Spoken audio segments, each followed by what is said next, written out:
Hey everyone, and welcome to Dinar today. If this is your first time here, I'm really glad you found us. And if you've been following along, thank you for coming back.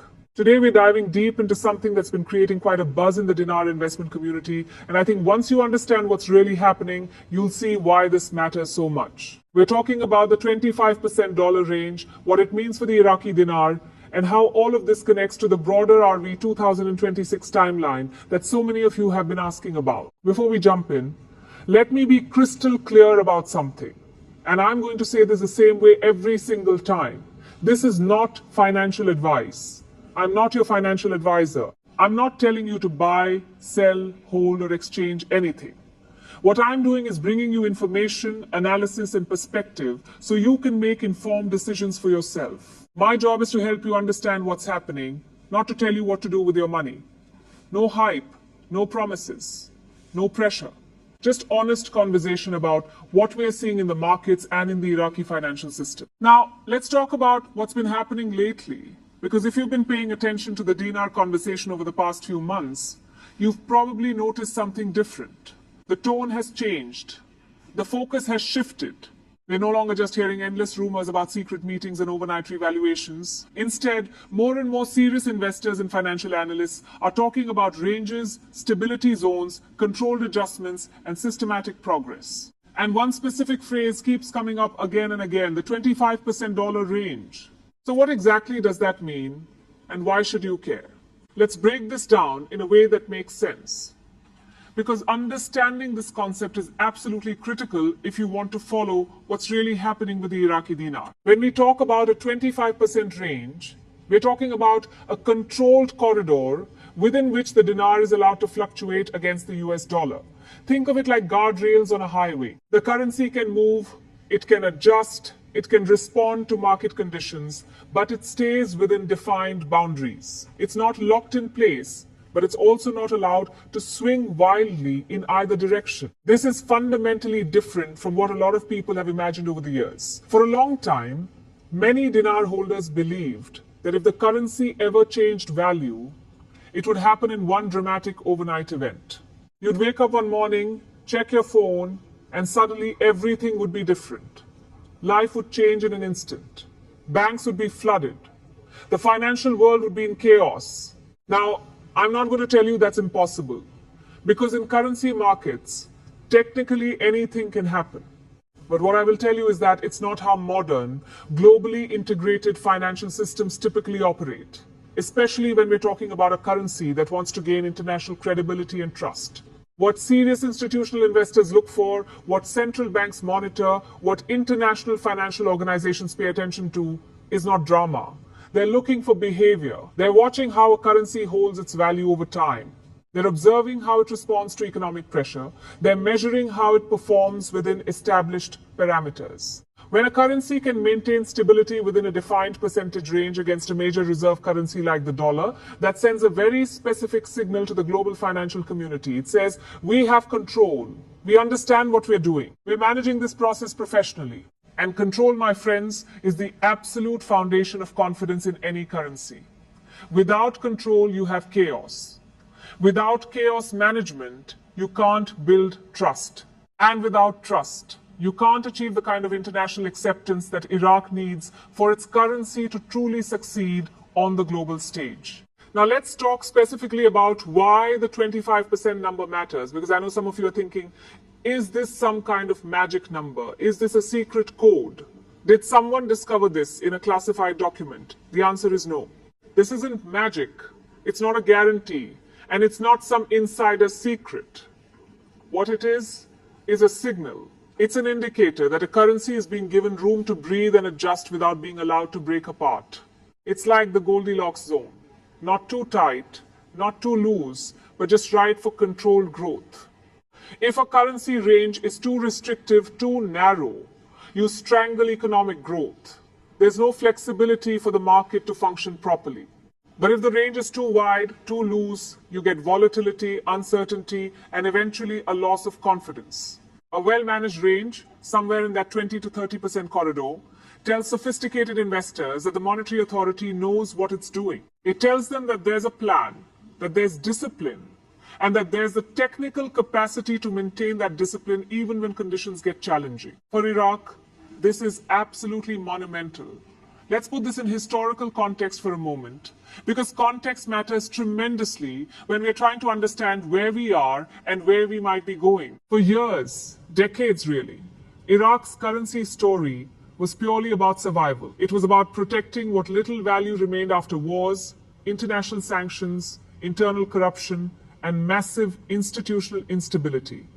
During that survival phase, the central bank wasn't worried about growth or international competitiveness or building reserve status. They were worried about one thing: not collapsing completely. But here's what a lot of people miss. That phase doesn't last forever. Economies evolve, systems rebuild, leadership changes, priorities shift. And right now, Iraq is very clearly in a different phase than it was 5 years ago, or 10 years ago, or certainly 20 years ago. They're in what we might call a rebuilding and repositioning phase. They're in a credibility building phase. And in this phase, how the currency behaves on a day-to-day, week-to-week, month-to-month basis matters far more than what politicians say about it in speeches or what rumors circulate on social media. This is precisely why serious investors have shifted their focus from chasing rumors to watching actual currency behavior and measurable economic indicators. They've learned that actions speak louder than words, and that sustainable progress happens in quiet, systematic ways rather than through dramatic announcements. Here's another critical point that often gets overlooked. Currencies don't gain global respect and acceptance by jumping in value too quickly or too dramatically. I know that might be disappointing to hear if you've been hoping for a sudden windfall, but it's the truth. Rapid, unexplained currency appreciation actually scares international markets. It creates suspicion. It raises questions about manipulation. It triggers concerns about sustainability. Real, lasting value is introduced gradually, in measured steps that can be tracked, analyzed, and trusted by the global financial community. A controlled dollar range allows exactly that kind of gradual, trustworthy progression. It permits value to increase over time while maintaining the stability and predictability that international banks, corporations, and governments require before they'll commit to doing serious business in that currency. Now, let's connect all of this to the RV 2026 conversation, because I know that's what many of you are really focused on, and I understand why emotions run high around this topic. When people hear RV or revaluation, they often imagine it as a finish line, like everything ends or begins on one specific day. There's this mental image of a starting gun going off, a switch being flipped, a door opening, and suddenly we're in a completely new reality. But here's what I've learned from talking to financial professionals, reading central bank communications, and studying how currencies actually transition in the modern global economy. For most experts in this field, RV is not a moment, it's a process. It's a transition from one monetary system to another, from one level of economic integration to another, from one international perception to another. It's more like a graduation than a light switch. The year 2026 matters not because someone picked a date out of a hat or because there's some secret plan locked in a vault somewhere. It matters because it aligns with the maturation of key economic reforms, with the completion of critical infrastructure projects, with the synchronization of banking systems, and with shifting global economic conditions that create windows of opportunity. It doesn't mean nothing happens before 2026, and it doesn't mean everything magically transforms on January 1st, 2026. What it means is that the groundwork being laid right now supports the possibility of meaningful, sustainable change by that time frame. And here's the key insight. The dollar range behavior we're observing right now fits perfectly into that timeline. Think about it this way, and I'm going to use an analogy that I think makes this really clear. Before you take a car onto the highway at full speed, what do?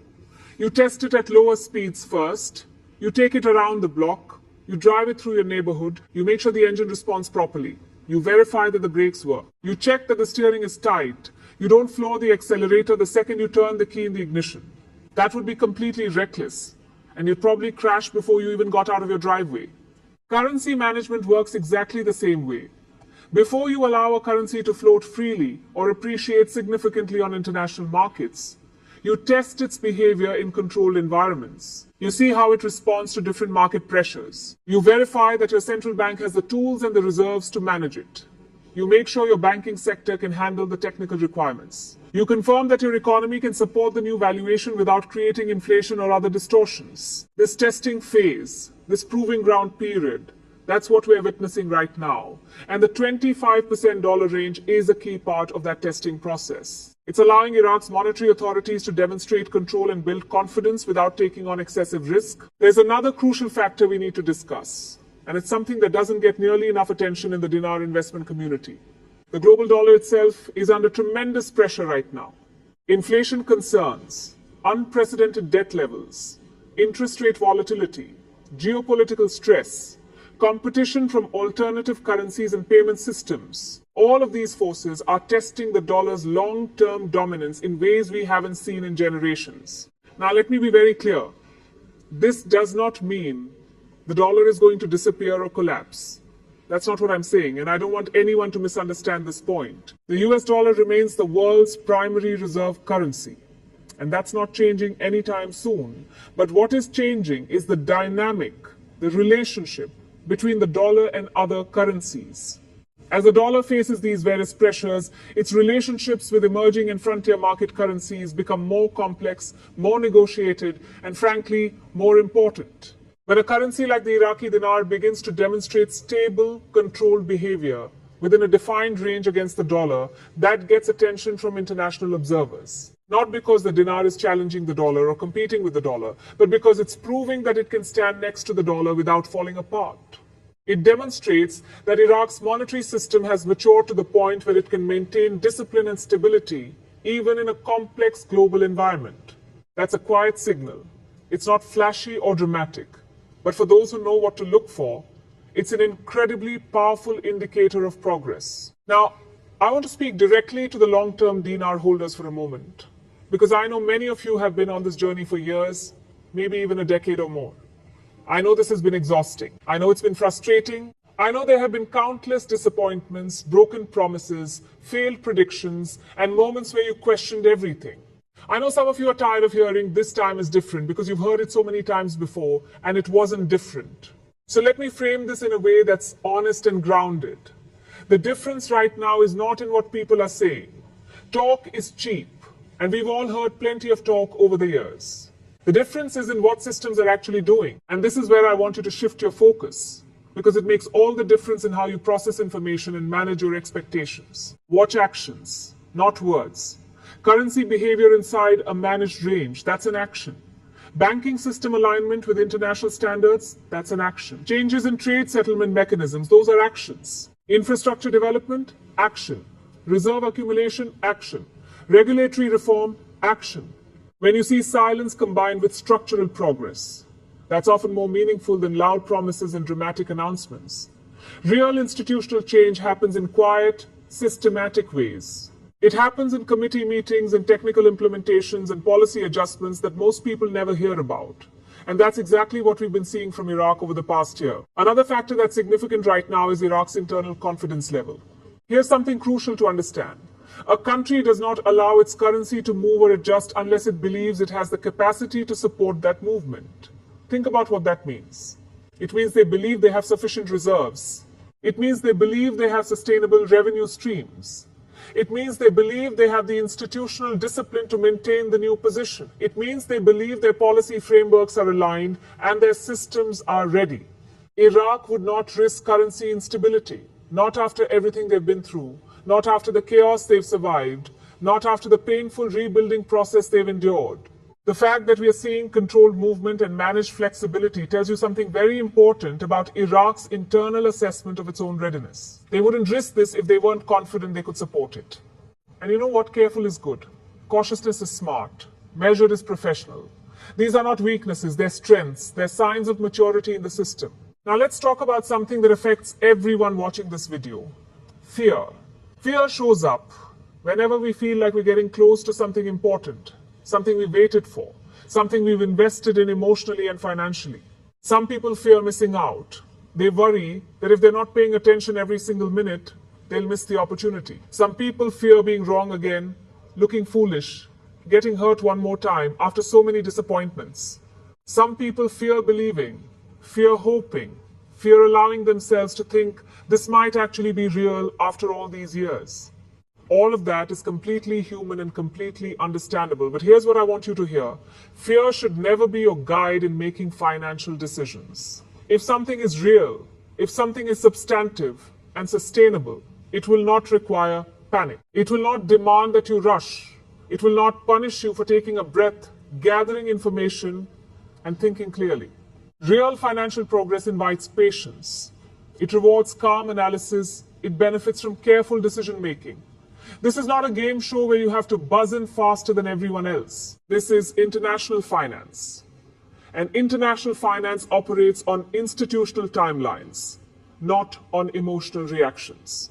Here's another misunderstanding I see constantly in the dinar community, and I want to address it directly because it causes a lot of unnecessary anxiety. People think that watching a stable range means nothing is happening. They interpret stability as stagnation. They see controlled movement as evidence that there's no real change occurring. That's completely wrong. Stability is not stagnation. Stability is preparation. Stability is the foundation upon which significant change can be built. Markets and international institutions trust stability far more than they trust excitement. And this is precisely where many casual observers get it wrong. They want fireworks. They want drama. They want to wake up to shocking headlines. But investors, real institutional investors with billions of dollars to deploy, they want consistency.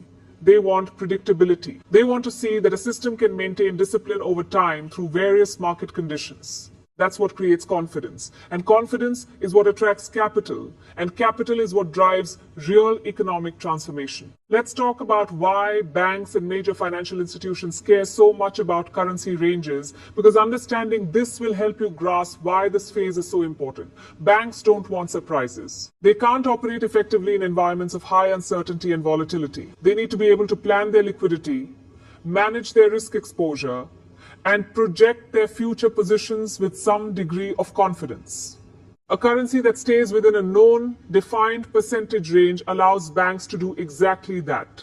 They can model scenarios, they can hedge appropriately, they can commit to transactions without fear that the underlying currency is going to move so dramatically that they'll suffer unexpected losses. This is why the range management phase actually matters more to institutional players than any particular headline exchange rate. If you're wondering why you haven't seen major public announcements yet, why this isn't front page news on every financial website, why central banks aren't holding press conferences to explain what's happening, that's all part of the design. That's how these processes actually work in the real world. Public announcements come after systems are proven, not before. You don't announce victory until you've won the battle.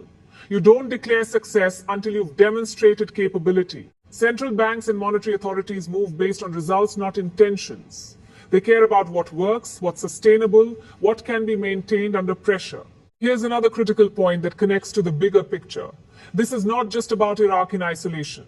This is about how Iraq fits into a rapidly changing global financial and economic system. Trade routes are shifting. We're seeing the development of new corridors, new partnerships, new regional integration frameworks. Strategic alliances are being adjusted based on energy needs, security concerns, and economic opportunities. Energy markets are evolving with new technologies, new producers, new consumers, and new pricing mechanisms. A stable, credible Iraqi dinar supports all of these broader transformations. Currencies are fundamentally tools. They're mechanisms that facilitate trade, investment, and economic activity. When a tool starts working properly, when it becomes reliable and trustworthy, people notice. Businesses start using it, banks start accepting it, investors start holding it. Now, I need to address something directly and honestly, because it would be irresponsible not to mention this. Not everyone will benefit from any potential currency change in the same way or at the same time. That's just reality. That's how currency movements work. There are always differences based on timing, on position size, on individual circumstances, on tax situations, on exchange mechanisms, on countless other factors. This is exactly why chasing specific predicted outcomes is so dangerous. If you are locked into one very specific scenario, one particular exchange rate, one exact timeline, you're setting yourself up for disappointment even if real progress is happening. Instead of fixating on exact outcomes, focus on understanding the process. If you truly understand the process, you won't panic when things move in unexpected ways. If you understand the process, you won't be shaken by noise and rumors. If you understand the process, you'll recognize real change when it actually appears, regardless of whether it matches someone's prediction. And make no mistake, we are in a process phase right now, not a waiting phase, not a stuck phase, but an active process phase where systems are being tested, adjusted, and proven. The 25% range matters for another important technical reason. It provides room for adjustment without creating shock. If market conditions push the currency too far in one direction, there's space within that range to make corrections without triggering panic or instability. That kind of flexibility protects confidence. It prevents the kind of sharp reversals that destroy credibility. Institutional investors love this kind of structured flexibility. Rigid systems break when they encounter unexpected pressure. Flexible systems adapt. And adaptation, my friends, is absolutely the central theme of 2026 and beyond. The global economy is adapting, energy markets are adapting, trade systems are adapting, and currencies must adapt as well. Now, let me be extremely clear about expectations, because I never want anyone to walk away from this video with unrealistic ideas about timing or outcomes. Watching a managed range does not mean that tomorrow everything changes. It does not mean that next week there will be a major announcement. It does not mean that next month you'll be able to walk into a bank and exchange at some dramatically different rate. What it means is this: the system is behaving in a way that supports eventual normalization and strengthening. That's it. That's the factual statement we can make based on observable behavior. Anything beyond that is speculation. And speculation should never control your emotions or drive your decisions.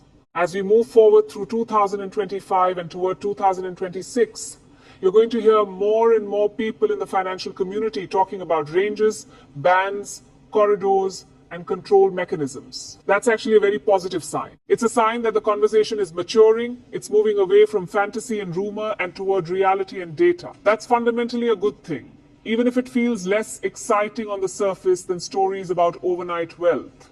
Let me say something really important before I start wrapping this up, because I think this is the core truth that we all need to keep in mind. The Iraqi Dinar story was never about a shortcut. It was never about getting rich quick. It was never about avoiding the normal rules of finance and economics. What it has always been about, from the very beginning, is recovery. It's about rebuilding a shattered economy. It's about reintegrating a war-torn nation into the global financial system. Those processes take time. They don't move in straight lines. There are setbacks and complications and unexpected challenges along the way. But when you start seeing genuine stability emerging in places where chaos once ruled, when you see controlled behavior replacing wild fluctuations, when you see systematic progress instead of random movements, that's when you should pay very close attention, because that's where real, sustainable change actually begins. Not in dramatic announcements or shocking overnight events, but in the quiet accumulation of evidence that systems are working, that discipline is being maintained, that progress is real. I want to thank each and every one of you for listening all the way through this video. I know it was long, I know it was detailed, I know it requires your attention and focus. But this topic deserves that kind of time and clarity. If you're still here with me right now, it tells me that you care about actually understanding what's happening, not just chasing headlines and rumors. That puts you in a very different category from the majority of people talking about this topic. If you found value in this conversation, if it helped you understand the situation more clearly, I'd really appreciate it if you could support the channel. Subscribe if you haven't already. Hit the notification bell so you don't miss future updates. Leave a comment sharing your thoughts or questions. Share this video with others in the Dinar community who might benefit from this perspective. All of that helps this channel grow and helps us reach more people who are looking for honest, grounded analysis. But more than anything else, more than subscribing or liking or commenting, I want you to take care of yourself. Stay grounded in reality. Protect your peace of mind. Don't let fear drive your decisions. Don't let hype control your emotions. Don't sacrifice your present well-being for an uncertain future outcome. We're not watching a miracle here. We're not witnessing magic.